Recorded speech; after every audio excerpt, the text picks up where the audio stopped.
What's going on, everybody? My name is Joey Nato, and this is Point Made. Now, I hope everybody had a great holiday yesterday, and it was Thanksgiving.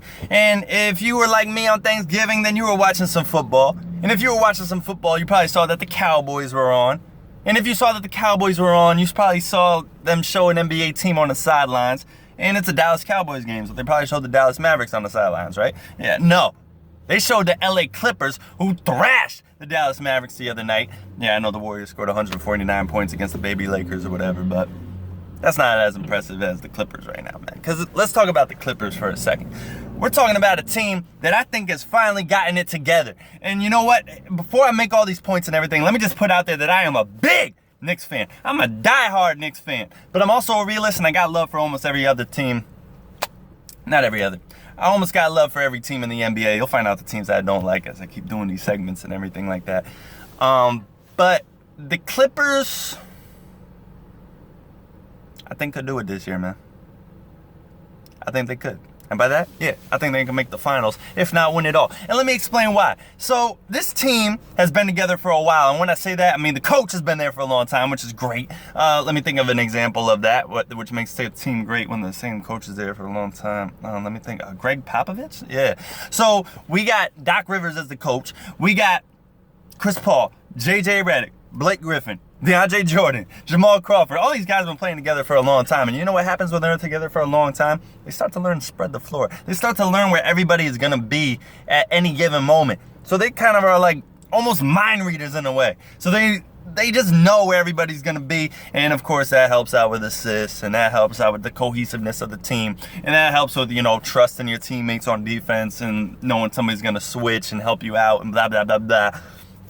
They're a great half-court team. They don't push the pace like top in the league or anything like that. They're just a great half-court team. It's very reminiscent to the last 10 years that we saw of the Spurs play, basically. And now the Spurs play has changed a little bit because Tim Duncan is gone and all that.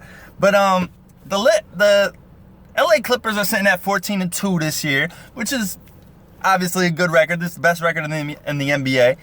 And they are second in points scored, but they don't have a top scorer in the league.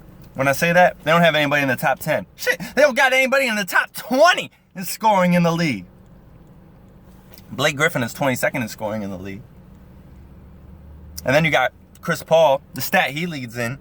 He's leading in steals this year in the league. You know what? The whole LA Clippers are leading in steals this year in the league. And going back to football for a second, if you're causing a lot of turnovers on the defensive side, usually you end up winning the game. And that's what's going on with the Clippers right now, too. They get bashed a lot in the past for their defense and all that stuff. Always had good individual defensive players, but cohesively, not so much. This year, it's a different story. And I think that's huge. They had 7 players the other night. I'm talking about offense here. 7 players the other night that were in double figures in scoring.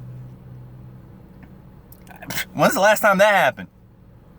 I don't know. I'm asking you. If you know, put it in the comments below.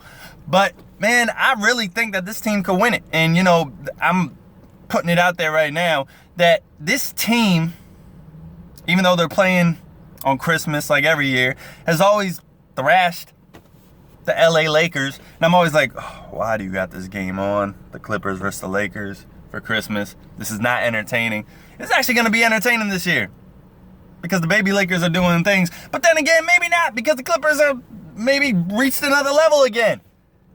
So, I mean, man, they're 13th in rebounds, which is strange, but maybe they don't need as many offensive rebounds because the ball's going in the hoop. And maybe they're not getting in position for a lot of rebounds because they see effectiveness in something else. They're spreading the floor better. So everybody isn't just crowded under the hoop all the time. I don't know what it is, man. I know Blake Griffin's jump shot is going in. I know that nobody is hogging the ball by any means. So I'm looking at my notes, seeing if I missed anything here, man. I really think the Clippers could do it this year. And if you think so too, or if you think they don't, just tell me in the comments below. Did I miss anything? I don't think so, man. Point made.